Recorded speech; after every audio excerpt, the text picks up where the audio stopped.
بہت سے لوگ یہ شکایتیں کر رہے ہوتے ہیں کہ رمضان کی راتوں میں لڑکے کرکٹ بہت کھیلتے ہیں, اور میں بھی کل آ رہا تھا, پوری رات کرکٹ کھیلتے رہتے ہیں ادھر گلی محلوں میں.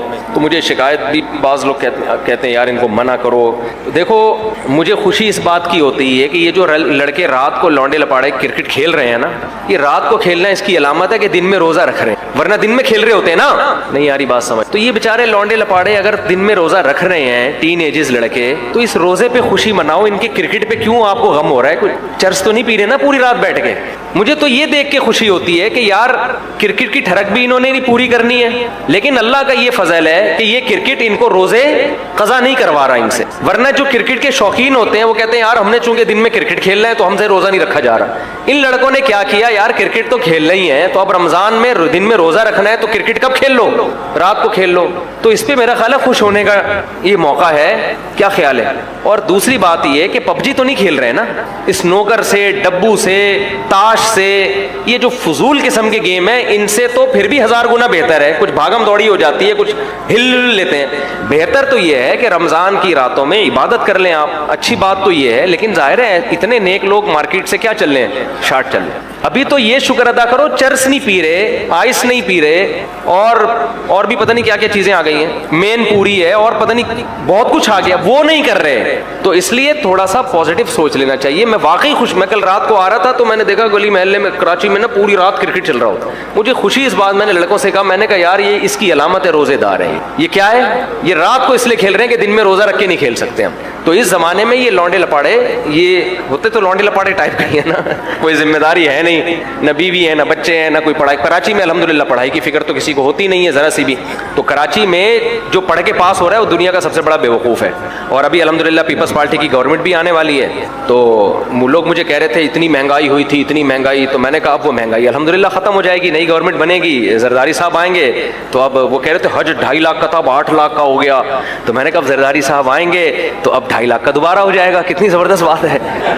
تو اب جو ہے پیپلز پارٹی سے ہمیں چڑ نہیں. پیپلز پارٹی میں بہت اچھے اچھے لوگ بھی ہیں. میں جب تک جماعتوں سے ملتا نہیں تھا میں سب کو, بہت سے لوگوں سے بدگمان تھا, لیکن پیپلز پارٹی میں بڑے اچھے اچھے خاندانی لوگ بھی ہیں, اسلام سے محبت کرنے والے بھی, ملک سے بھی, مسلم لیگ میں بھی ہیں, پی ٹی آئی میں بھی ہیں. ہر جماعت میں اچھے بھی ہوتے ہیں اور برے بھی ہوتے ہیں. کرکٹ جو ہے نا, بہتر تو یہی ہے کہ بھائی چلو کھیل بھی رہے ہو تو تھوڑا سا حصہ عبادت کے لیے رات کو نکال. ان نوجوان لڑکوں سے میں کہتا ہوں آپ جو کرکٹ کھیل رہے ہو, سحری کے وقت میں 2-4 رکعتیں تہجد کی پڑھ لو. اٹھے ہوئے ہی ہوتے ہو نا, تو 2-4 رکعتیں پڑھنے میں کیا جا رہا ہے؟ اتنی فضیلت ہے رات کے آخری حصے میں تہجد کی, اتنی فضیلت ہے. تو ہم آپ کو کرکٹ سے منع نہیں کر رہے, ہم کہہ رہے ہیں بھائی 2-4 رکعتیں کچھ اللہ اللہ بھی آخری وقت میں بولو کر لو. ٹھیک ہے کھیل لیا آپ نے, مجھے تو خوشی ہوتی ہے. پب جی نہیں کھیل رہے, چرس نہیں پی رہے یار, کوئی ہلا گلا کر رہے ہیں. اور ویسے بھی تھوڑا ایکٹیویٹیز, یہ بھاگیں گے دوڑیں گے تو دماغ فریش ہوگا نا, کو ٹینشن دیں گے یہ. تو یہ خوشی کی بات ہے. دوسرا کام, کرکٹ میں جوا نہ لگاؤ. جوا کیا مطلب؟ 2 ٹیمیں پیسہ لگاتی ہیں, جو جیتتی ہے وہ سارا پیسہ لے جاتی. تو یہ حرام ہے, ناجائز ہے. دیکھو ہم نے بھی کرکٹ کھیلا ہے. اچھا یہ کرکٹ نا اردو میں مذکر لفظ ہے, مؤنث نہیں ہے. کرکٹ کھیلی نہیں جاتی, کھیلا جاتا ہے. پنجاب میں چونکہ ان کی مادری زبان اردو نہیں ہے تو پنجاب میں بہت سے اردو کے مذکر الفاظ مؤنث بن گئے ہیں. اب چونکہ پنجاب کی آبادی بھی زیادہ ہے تو بہت سے اردو میں جو الفاظ مذکر تھے وہ پنجاب میں جا کے کیا بن گئے ہیں؟ مؤنث. تو انہی میں کرکٹ بھی, وہ پہلے کھیلا جاتا تھا اب کھیلی جاتی ہے, ہاکی کھیلا جاتا تھا کھیلی جاتی ہے, گیم کھیلا جاتا تھا اب کھیلی جاتی ہے. تو خیر یہ بھی کوئی بری بات نہیں ہے اگر انہوں نے اس زبان کو چینج کر دیا. زبانیں اپنے زمانے کے حساب سے چینج ہوتی ہیں, تو کوئی کھیلی بھی جاتی ہے بول رہا ہے تو کوئی اتنا بڑا مسئلہ نہیں ہے. میں صرف یہ کریکشن اس لیے کر رہا ہوں کہ مجھ پہ کوئی اعتراض نہ کرے کہ مفتی صاحب اردو غلط بول رہے ہیں. تو سمجھ رہے ہیں نا, تو صحیح اردو میں جو پرانی اردو ہے اس میں کھیلا جاتا تھا تو ہم کھیلا ہی کا لفظ استعمال کرتے تھے. تو اب کوئی کھیلی جا رہا ہے بول رہا ہے تو بھی کوئی غلط نہیں ہے. تو کرکٹ میں ہم جب کھیلتے تھے تو میں اس بات کا اہتمام کرتا تھا. میں کبھی بھی الحمدللہ مجھے یاد نہیں پڑتا میں نے جوا کرکٹ میں کھیلا ہوں. ہماری بھی ٹیم تھی فرینڈس کرکٹ کلب کے نام سے, ٹیشن بازیاں اس کی بھی بہت تھی. تو میں یہ کہتا تھا میں پیسہ نہیں لگاؤں گا, سمجھ رہے ہیں. اب مجھے وہ ٹیم میں شامل کرنے کے لیے انہوں نے مستثنا کیا ہوا تھا کہ بھائی یہ تھوڑا مولانا ٹائپ کا آدمی ہے, یہ پیسہ نہیں لگا رہا. میں کہا بھائی ہم فری میں کھیلیں گے. تو مجھے اگر ٹیم نے پیسہ لگایا ہے اور آپ نے نہیں لگایا تو آپ کے لیے جائز ہے کھیلنا, کیونکہ آپ نے اس میں جوئے میں براہ راست شرکت نہیں ہے. تو اس کو گناہ میں تعاون نہیں سمجھا جائے گا, اس لیے کہ آپ تو اپنا کھیل رہے ہو, وہ تو جو پیسہ لگائے گا وہ حرام کر رہا ہے. ایک کام تو یہ کرو, کہ آپ پیسہ نہ لگاؤ. سمجھتے ہو پیسہ لگانا ہے تو کوئی تھرڈ پارٹی لگا دے کہ دو ٹیموں میں جو جیتے گی, تو سیٹھ لوگ ہوتے ہیں نا اسپانسر کرتے ہیں, تو سیٹھ لوگوں کو بولو یار ہم آپ کی کوئی کمپنی کی پروڈکٹ مشہور کر دیں گے, ہم دونوں ٹیمیں کھیل رہی ہیں, آپ کی جو ہے نا وہ کوئی بھی کمپنی ہے, کوئی بھی بزنس ہے, یا خود آپ ہیں, آپ کو ہم تھوڑا پروٹوکول دے دیں گے کہ یہ اسپانسر انہوں نے کیا, یہ بہت نیک آدمی ہے, ان سے دم کرواؤ. تو سر آپ جیتنے والی ٹیم کو اپنی جیب سے کیا دے دیے گا, پیسے دے دیے. اس طرح کر لو. ایسے مل جاتے ہیں مارکیٹ میں اسٹیٹ, بڑے دل کے ہوتے ہیں, وہ کہتے ہیں چلو یار بچے کھیل رہے ہیں خوش ہو جائیں گے, تھوڑا ہماری حوصلہ افزائی ہو جائے گی, تھوڑا ہم پارٹی کر دیں گے, کھلا دیں گے. تو یہ جوئے سے بچاؤ اپنے آپ کو, ایک کام. دوسری بات یہ, کرکٹ چاہے دن میں کھیلو یا رات میں, جماعت کی نماز مت چھوڑ. میں اپنی تعریفیں نہیں کرتا, ہمارے اندر جو برائیاں ہمیں پتہ ہیں, لیکن کچھ چیزیں بتانی پڑتی ہیں موٹیویشن کے لیے. میں جب کرکٹ کھیلا کرتا تھا تو عین جماعت کے ٹائم پہ نا بعض دفعہ میں وکٹ کیپر بنا ہوا ہوتا تھا. ہمارے جو بچپن کے دوست ہیں وہ جانتے ہیں, جماعت کھڑی ہونے والی ہوتی تھی, میں فیلڈنگ چھوڑ کے چلا جاتا. ہمارے کیپٹن بھی بعض دفعہ چیختے تھے یار ادھر کھیل ہو رہا ہے تم ادھر, وہ کہتے تھے بعد میں پڑھ لینا. میں کہتا بھائی جماعت بعد میں نہیں ہوتی, وہ جب ہوتی ہے جو ٹائم ہے اسی ٹائم پہ ہو. اسی طرح کھیلنا ہے تو کھیلیں گے, نہیں تو ہم نہیں کھیلیں. تو وہ بعض دفعہ پوری ٹیم ٹینشن میں آ جاتی تھی. تو شاید یہ دو چار اللہ نے قربانیاں ہم سے لے لی جس کی وجہ سے آج میں ممبر پہ بیٹھا ہوا ہوں. شاید ویسے تو ہمارے اعمال میں کوئی نیکیاں, میں جب ماضی جھانکتا ہوں تو کوئی ہمیں کچھ نہیں ملتا, خالی ہے. صفات جو ہے نا وہ نیک اعمال سے خالی پڑے ہوئے. تو یہ دو چار, کیونکہ ایسے موقع پہ یہ قربانی دینا تھوڑا مشکل کام ہوتا ہے کہ میچ چل رہا ہو گرما گرم اور آپ وکٹ کیپر ہوں یا آپ فیلڈنگ کر رہے ہوں یا آپ بیٹنگ کر رہے ہوں اور آپ بالر کو روک دیں کہ بھائی اقامت ہو رہی ہے, جماعت کھڑی ہو رہی ہے, میں نماز پڑھ کے آ رہا ہوں. تو اس وقت یہ بڑا مجھے بھی مشکل لگ رہا ہوتا تھا, پوری ٹیم میری وجہ سے ٹینشن میں آتی تھی, لیکن میں کہتا تھا بھائی نماز کا ٹائم ہے, وہ میچ پہلے ہے, ٹھیک ہے نا, وہ آخرت میں حساب دینا. تو یہ دو چار اللہ نے شاید ہم سے قربانی کے کام لے لیے جس کی برکت ہے آج میں ممبر پہ بیٹھا ہوا ہوں. یہ بھی ہو سکتا ہے یہ اللہ کی طرف سے ڈھیل ہو, یہ تو آخرت میں ہی پتہ چلے گا کیا حقیقت ہے. تو نوجوان طبقے سے میں کہتا ہوں کہ دیکھو جماعت کی نماز پہ کمپرومائز نہیں کرو. ہم تو کھیلتے ہوا چھوڑ دیتے تھے, آج میچ دیکھ رہے ہوتے ہیں تو نہیں چھوڑتے, وہ دیکھنے میں جماعت چھوڑ دیتے ہیں, میچ میں اتنا مگن ہوتے ہیں, ادھر حی علی الصلاح حی علی الفلاح کی ندائیں گونج رہی ہیں, قد قامت الصلاح قد قامت الصلاح, اور آپ اس میں لگے ہوئے ہو. تو مسلمان کھیلتا بھی ہے, یہ فزیکل ایکٹیویٹیز ضروری ہیں صحت کے لیے, آپ کی فزیکل فٹنس کے لیے, دماغ کو فریش رکھنے کے لیے, لیکن اللہ کا حکم میرے بھائی سب سے پہلے. اچھا ہم روزہ رکھ کے بھی کھیلتے تھے کرکٹ, اب سوچتے ہیں کتنے بڑے بیوقوف تھے. روزہ رکھ کے صبح کھیل رہے ہوتے تھے سحری کے بعد, اور پھر سارا دن جو ادھموئے پڑے ہوتے تھے نا, کیونکہ سحری کے بعد ہی آپ نے کھیل لیا, آپ کو تو گئے کام سے. تو اس وقت بچپن میں احساس نہیں ہوتا تھا کہ کیا حماقت کر رہے ہیں. تو پھر کیا ہے کہ پھر ہمیں جب چند دن ہوا نا تو پھر ہم نے کہا یہ کھیلنا ہے تو عصر کے بعد کھیلو. تو خیر آپ کھیلیں لیکن جوا نہ لگائیں, اس میں آپ کی ٹیم لگا رہی ہے تو آپ نہ لگائیں. بولیں بھائی میں بغیر جوئے کے کھیلوں گا, میں پیسہ نہیں لگاؤں. مل جائیں گے ایسے کچھ لوگ آپ کو, آپ جیسے, تو ان کی ٹیم بنا لیں, ایک مولویوں کی ٹیم الگ ہو جائے گی. کیا خیال, یہ شریعت کی مطابق کھیلتے ہیں کیا. تو اور جماعت کے ٹائم پہ جماعت سے نماز نہ چھوڑیں. پھر بے شک آپ کھیلتے رہیں, ہمیں کوئی اعتراض نہیں, خوشی ہوتی ہے لڑکوں کو کھیلتا دیکھ کے نا, بھاگ رہے ہیں, دوڑ رہے ہیں, ہل رہے ہیں, کلا بازیاں کھا رہے ہیں. یہ تو لائف ہے ان کام کرنے کی. چھاڑے بازی سے تو بچے ہوئے ہیں نا, جو لڑکیوں کے پیچھے بھاگنا اور گٹکے اور یہ ان ضلالتوں سے بچے ہوئے ہیں. تو اللہ تعالیٰ عمل کی توفیق. اور کوئی سوال تو نہیں ہے بھائی, روزے میں فارغ بیٹھے ہوئے ہیں نا سارے. پنجابی میں کہتے ہیں نا ویلا, ویلا کہتے ہیں. آپ کیا پوچھ رہے ہیں حضرت, خودکشی والے کو جہنم.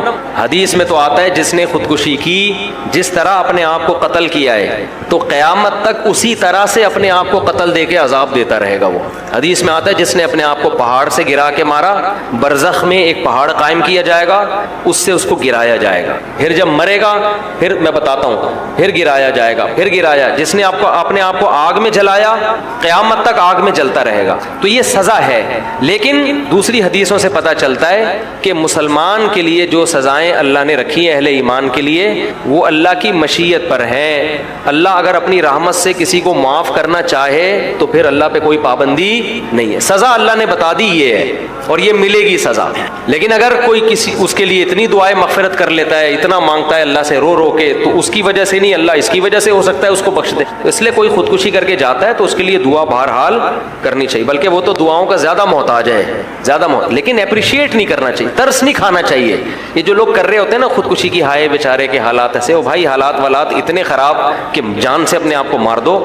اگر یہ قابل ترس ہوتا تو پھر اللہ ترس کھاتا نا اس کے اوپر. تو اللہ نے سزا رکھی ہوئی ہے. باقی اللہ معاف کرنا چاہے تو وہ اس کی مرضی ہے کہ نہ سزا دے، وہ تو اللہ کی مرضی ہے. تو وہ تو ہم اللہ پہ تو کوئی پابندی نہیں لگا سکتے نا، کیوں سزا نہیں دی. اللہ کا میری مرضی، میں نہیں دے رہا سزا. بعض دفعہ کسی کی نیکیاں غالب آ جاتی ہیں، بعض دفعہ دعائیں کام آ جاتی ہیں، تو یہ اللہ کی مرضی. اور تو کوئی سوال نہیں تو بھائی پوچھ. جی ہاں، سحری میں اگر غسل فرض ہو جائے تو جلدی غسل کرنا ضروری نہیں ہے. خوب سمجھ لیں، کسی کو نائٹ فال ہو گیا یا غسل فرض ہو گیا رات کو، تو آرام سے فجر کی نماز سے پہلے غسل کر لے. غسل نماز کے لیے ضروری ہے، روزے کے لیے ضروری نہیں ہے. کھا بھی سکتے. ہاں ابھی بتاتا ہوں. کلی تھوک نکلنے سے روزہ نہیں ٹوٹتا میرے بھائی. بلغم نکل لو، اپنا ہو بشرطے کے تھوک نکل لو، بلغم نکل لو، الٹی نکل لو، اس سے بھی روزہ نہیں ٹوٹتا. لیکن الٹی اگر منہ بھر کے ہوئی ہے فل اسپیڈ سے، پھر اگر نکلیں گے تو روزہ ٹوٹ جائے. تھوڑی بہت جو کھٹی کھٹی آج کل سب کو ہی لوگ کہتے ہیں ڈکاریں آ رہی ہیں. رمضان میں نا کھانے پینے پہ تھوڑا کنٹرول کریں. ابھی آپ کہہ رہے ہیں ملائی پراٹھے کی بات کر رہا تھا، ابھی کنٹرولنگ کی بات کر رہے ہیں. تو ملائی پراٹھا بھی کھائیں لیکن ایک کھا لینا پراٹھا. بہت زیادہ دو کھا لیں. اور پھر دیکھو پیٹ جو خراب ہوتا ہے نا، یہ گڑبڑ ہوتی ہے زیادہ کھانے سے نہیں ہوتی، بار بار کھانے سے ہوتا ہے. یہ خوب سمجھ لو. زیادہ کھانا بھی نقصان دہ ہے، اتنا نہیں ہوتا. ہمارے ہاں یہ ہے کہ لوگ ایک دفعہ کھا کے جب تک دوبارہ صحیح طرح سے بھوک نہیں لگتی دوبارہ کھا لیتے ہیں. یہ بہت خطرناک چیز ہے. اس کی مثال، آپ کو افطاری میں طبیعت سے بھوک لگ رہی ہے، آپ نے پھوڑ دیا، پکوڑے بھی پھوڑ دیے اور سموسے بھی پھوڑ دیے، کھجوروں کا ڈبہ پھوڑ دیا. آپ تجربہ کر کے دیکھو پیٹ خراب نہیں ہوگا آپ کا. لوگ کھا رہے ہوتے ہیں، ادھر سے لیمن کا شربت، ادھر سے یہ، ادھر سے کھا لیا، کنٹینیو جتنا کھانا تھا کھا لیا. اب آپ نماز پڑھنے کے لیے آئے، اب 10-15 منٹ کا درمیان میں آ گیا وقفہ. اب اگر ایک کھجور بھی کھاؤ گے نا وہ پیٹ خراب کر سکتی ہے. اب نہیں کھانا آپ نے جب تک دوبارہ شدید بھوک نہیں لگ جاتی. یہ اتنا بہترین نسخہ ہے نا صحت کا، اس کو زندگی کا. میں یہ نہیں کہہ رہا کہ افطاری میں پھوڑ دو، آپ تباہ و برباد کر دو. میں بتا رہا ہوں کہ پھر بھی نسبتاً بہتر ہے. اس سے اتنا نقصان، زیادہ کھانے سے بہت زیادہ نقصان نہیں ہوتا. بے وقت کھانے سے، بغیر بھوک کے کھانے سے زیادہ نقصان ہوتا ہے. سمجھ رہے ہیں؟ ہمارے ہاں لوگ رمضان میں ان کا وزن بھی بڑھ رہا ہے کم ہونے کے بجائے، بیمار بھی ہو رہے ہیں. وجہ کیا ہے؟ افطاری میں کھانے پینے کے بعد نماز پڑھ کے آئیں گے، اب بھوک کم ہو چکی ہوتی ہے، معدے نے اپنے ورک شروع کر دیے، اب آ کے دوبارہ کھا رہے ہیں. پھر وہ دیکھ رہے ہیں وہ میز کے نیچے سے پلیٹ کھینچی، 2 پکوڑے رہ گئے تھے، چلو یار فریج میں جا کے دیکھا یار وہ دہی بڑے تو رہ ہی گئے تھے، چارنے والے وہاں سے لے لیے، اور پھر وہاں سے کھجور کے ڈبے میں ہاتھ مارا. اب یہ جو جگالی کر رہے ہو نا بکریوں کی طرح، بکری کا کام ہے سارا دن کھاتی رہے گی، مینگنیاں بنا کے نکالتی رہے گی. انسان میں مینگنیاں نہیں ہوتی بھائی. ٹھیک ہے نا؟ انسان کا ایک پراپر ٹائم ہوتا ہے، اسی حساب سے چلتا ہے انسان. تو اب آپ سارا دن جگالی، اب کیا کرنا ہے آپ نے؟ افطاری میں پھوڑ پھاڑ دیا تو اس کے بعد اب نہیں کھاؤ. اب اگر شدید بھوک لگتی ہے تراویح کے بعد آپ کھا لیں. لیکن میں نے تجربہ یہ کیا کہ تراویح کے بعد بھی اگر صحیح طرح پیٹ بھر کے کھا لو تو پھر سحری میں نہیں کھایا جاتا. تو بہتر یہ ہے کہ تراویح کے بعد بھی نہ کھائیں. اب سخت بھوک لگ رہی ہے تو تھوڑا سا کھا لیں. سمجھ رہے ہیں؟ کتنا کھا لیں؟ تھوڑا سا، تاکہ سحری میں پھر تمیز سے کھائیں آپ. تو تھوڑا سا کھا لیں آپ. اور اس وقت بڑا مزہ بھی آ رہا ہوتا ہے. تراویح کے بعد چند کھجوریں کھا لیں، کچھ شہد کھا لیا، مدہ ذلہ لا لیا، دامت برکاتہ لا لیا، جو فریج میں تھا کھا لیا.